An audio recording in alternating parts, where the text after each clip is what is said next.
ঊনকোটি জেলা প্রশাসনের উদ্যোগে বৃহস্পতিবার কৈলাসহরে সার্কিট হাউসে এক মেঘা রক্তদান শিবিরের আয়োজন করা হয়। এই রক্তদান শিবিরে উপস্থিত ছিলেন ঊনকোটি জেলা পরিষদের সভাধিপতি অমলেন্দু দাস, ঊনকোটি জেলার জেলাশাসক দিলীপ কুমার চাকমা সহ অন্যান্য আধিকারিকেরা। রক্তদান শিবিরে জেলাশাসক অফিসের 50 জন কর্মচারী স্বেচ্ছায় রক্তদান করেন। পরবর্তীতে ঊনকোটি জেলার জেলাশাসক দিলীপ কুমার চাকমা সংবাদ প্রতিনিধিদের মুখোমুখি হয়ে জানান, জেলা হাসপাতালে ব্লাড ব্যাংকে রক্তের ঘাটতি চলছে। এই ঘাটতি মেটানোর জন্য এবং রাজ্য স্বাস্থ্য পরিবার দপ্তরের নির্দেশে জেলা প্রশাসনের উদ্যোগে রক্তদান শিবির করা হয়েছে।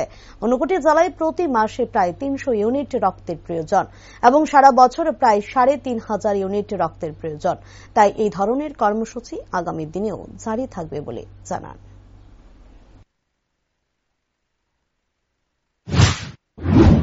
আজকের যে ব্লাড ডোনেশন ক্যাম্প, এটা জেলা প্রশাসনের উদ্যোগে ঊনকোটি জেলা প্রশাসনের উদ্যোগে অনুষ্ঠিত হয়েছে। আমরা আমাদের এই অনুষ্ঠানে আমাদের এই জেলার মাননীয় জেলা সভাধিপতি মহোদয়কে পেয়ে অত্যন্ত খুশি। উনি ব্যস্ততার মধ্য থেকে আমাদেরকে সময় দিয়ে আজকের এই অনুষ্ঠানটাকে সাকসেস করে তুলেছেন। আমাদের এটার উদ্দেশ্য হচ্ছে যে এই জেলাতে অনেক সময় জেলা হাসপাতালে যেখানে একটি মাত্র ব্লাড ইউনিট আছে, আমাদের সেখানে রক্তের স্বল্পতা দেখা দেয় মাঝে মাঝে। তো সেটাকে যাতে আমরা ঘাটতি পূরণ করতে পারি তার একটা বিশেষ উদ্যোগ।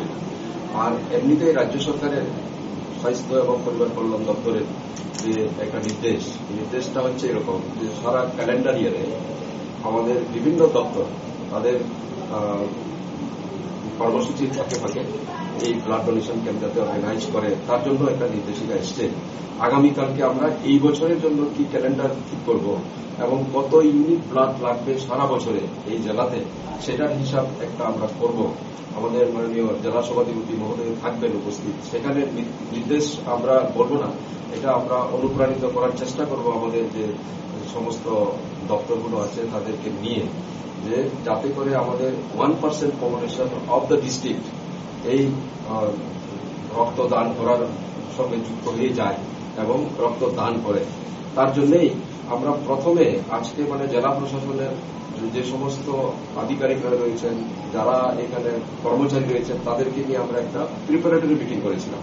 সেখানে সকলের একমত যে আমরা রক্ত দান করতে কোনো পিছপা হব না এবং যদি আমাদের বছরে যদি 3-4 বারও দিতে হয় সেটা আমরা দেওয়ার জন্য